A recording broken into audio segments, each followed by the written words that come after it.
Palagi ka bang nag-aalala? Are you always worried about your finances, food, pag-aaral ng mga anak mo, mga bayarin, career, trabaho, at kung ano-ano pang bagay? Palagi ka bang nag-aalala sa lahat ng bagay?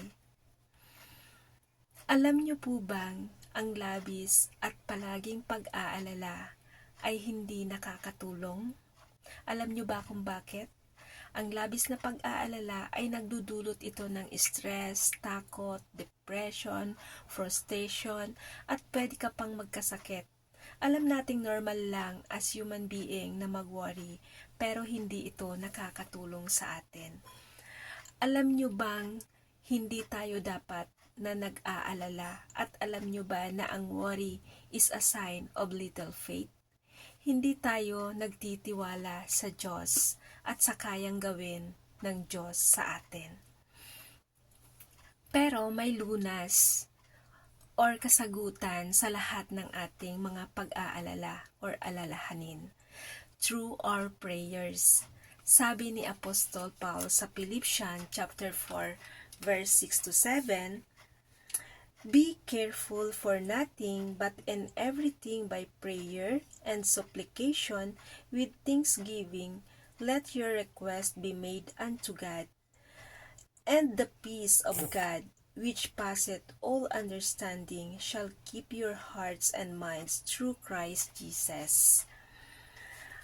So, napakaganda ng talatang ito, no?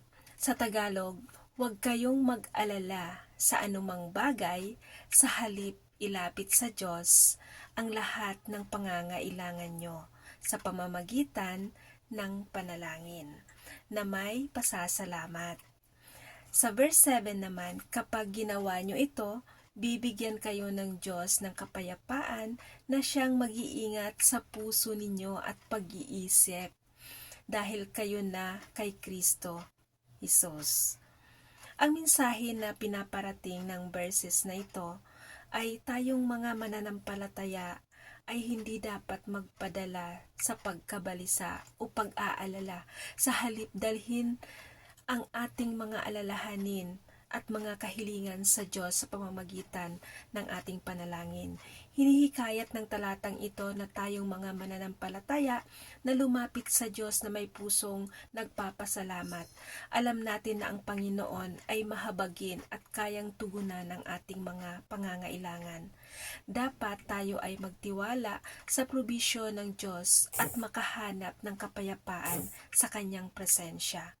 Sa pamamagitan ng paghahayag ng ating mga kahilingan, alalahanin sa buhay at pagkabalisa at paghahanap sa kanyang patnubay, mararanasan nating mga mananampalataya ang kanyang kapayapaan na higit sa lahat ng pangunawa at ang ating mga puso at isipan ay binabantayan ng kanyang mapagmahal na pangangalaga. Magtiwala lamang tayo sa Panginoon, yung kapayapaan at or peace na nanggagaling sa ating Panginoon will guarded your hearts and minds by His loving care. 100% magtiwala lamang tayo sa kapangyarihan ng ating Panginoong Jesus.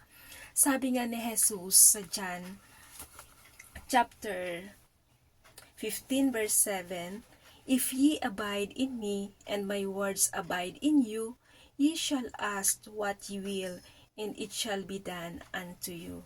Sa pamamagitan ng ating panalangin at pusong may pasasalamat, God will answer to our prayers at makakamtan natin ang tunay na kapayapaan ng Diyos na siyang magbabantay ng ating puso at isipan. God bless you, kapatid.